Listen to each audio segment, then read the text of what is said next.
En juin dernier, j'ai eu l'honneur d'emmener sur le terrain Gemma Belkodja, champion de karaté Kyokushin, ainsi que Guillaume Morel, l'auteur de la Bible de la défense personnelle, Protégor.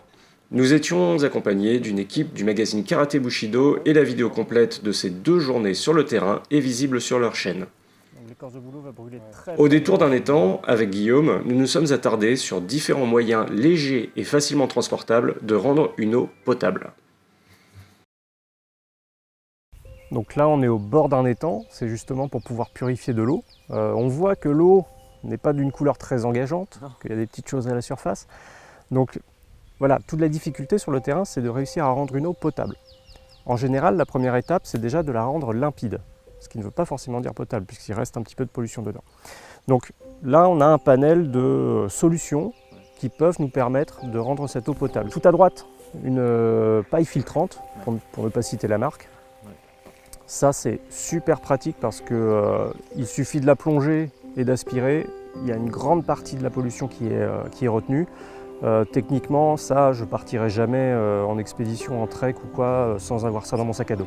Ça m'a déjà sauvé la mise une fois à Madère, lors d'un moment un peu compliqué avec ma compagne. Basé sur le même principe, il y a des gourdes filtrantes. Alors le gros avantage, c'est qu'en fait, tu peux partir sur le terrain avec ça dans ta poche, ça prend pas vraiment de place. C'est de l'eau que tu ne charries pas sur ton dos et tu peux t'approvisionner là. Pareil, ça dépanne sur le terrain, mais ça ne filtre pas 100% des polluants.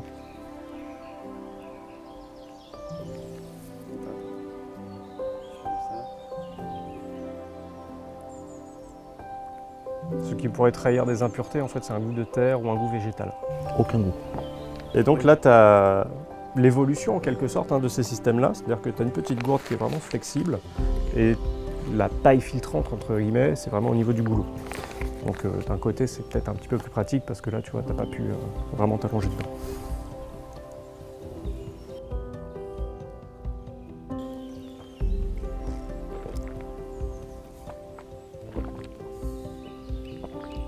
Il y a un petit goût un peu de plastique ou de chlore, enfin très discret, mais un goût d'eau pure en fait. Donc ça, c'est une solution très, très simple. Si tu la presses, tu peux éventuellement récupérer ça dans un contenant, une gourde, autre. Donc tu peux purifier beaucoup d'eau finalement. Tu n'es pas limité qu'à 1 litre de cette flasque-là. Les gens connaissent sûrement les petites pastilles de désinfection de l'eau. Ou alors ça peut être des solutions aussi, il y a des petites gouttes à mettre. Il faut bien respecter les doses, donc moi ce que je fais, c'est que quand j'ai pas la notice à côté, parce qu'en plus il s'exprime en gallons, donc pour retenir je marque au dos du paquet. Petit quart métallique, ça c'est pratique si tu veux faire bouillir de l'eau, donc une petite quantité certes, mais sinon tu amènes une bouilloire. Et ça c'est ce qu'on appelle un brown filter bag, c'est l'évolution moderne du Milbank bag, qui a été utilisé par les forces spéciales britanniques, notamment durant la Seconde Guerre mondiale. Donc le brown filter bag, voilà, ça ressemble à une chaussette en quelque sorte. C'est une toile dont le maillage est suffisamment serré pour retenir vraiment tous les éléments de turbidité. Donc en gros, tu vas mettre une eau qui est vraiment très sale dedans et elle va ressortir vraiment limpide. Ça ne prend pas de place une fois que c'est replié, c'est increvable.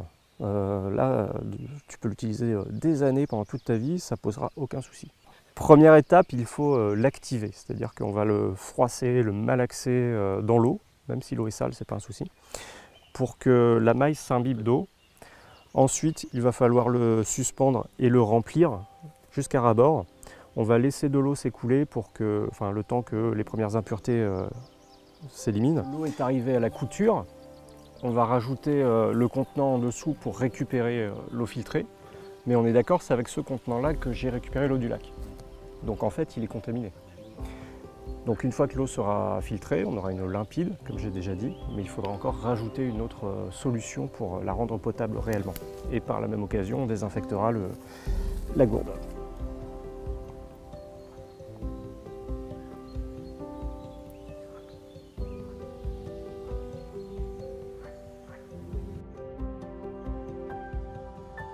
Donc là, tu as de l'eau qui a été clarifiée, mais qui nécessite encore d'être purifiée. Et pour ça, on va rajouter une petite pastille. Okay.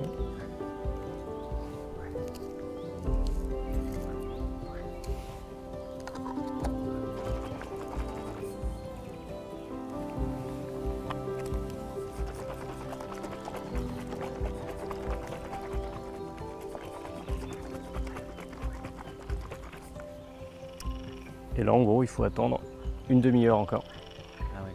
Pour que l'effet. pour que le comprimé se dissolve bien et qu'il puisse agir. Ok. Et donc lui, il va tuer tous les Tout ce qui est biologique. bactéries. Ouais. Alors, virus, bactéries et certains protozoaires. En fait, les protozoaires, c'est souvent ça le problème, c'est souvent ça le facteur limitant. Suivant l'endroit au monde où tu vas aller, il va falloir quand même regarder si ta pastille ou ta solution liquide s'attaque vraiment aux protozoaires que tu risques de rencontrer. Donc voilà, c'est juste le petit facteur limitant auquel il faut faire attention. Et c'est quoi les maladies associées aux protozoaires Notamment la giardiase, choléra, dysenterie, toutes ces petites choses-là. C'est pour ça que vraiment l'eau, ça nécessite une discipline sur le terrain. Ne pas utiliser des contenants qui sont contaminés, ne pas s'abreuver directement dans un cours d'eau, même si l'eau est claire. Une eau claire, ça ne veut pas dire qu'elle est potable. Et après, il reste toujours les métaux lourds. Parce que Voilà.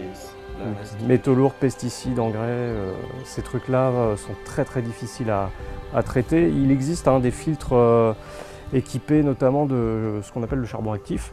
En fait, là, on fait appel quasiment aux charges électriques de ces molécules-là pour qu'elles viennent se coller sur ces substances, mais ça ne sera jamais parfait. Tu ne retiendras jamais tout. C'est pour ça qu'en fait, il y a aussi le facteur de choisir où est-ce que tu vas prélever l'eau pour être sûr de ne pas trop t'empoisonner, quoi.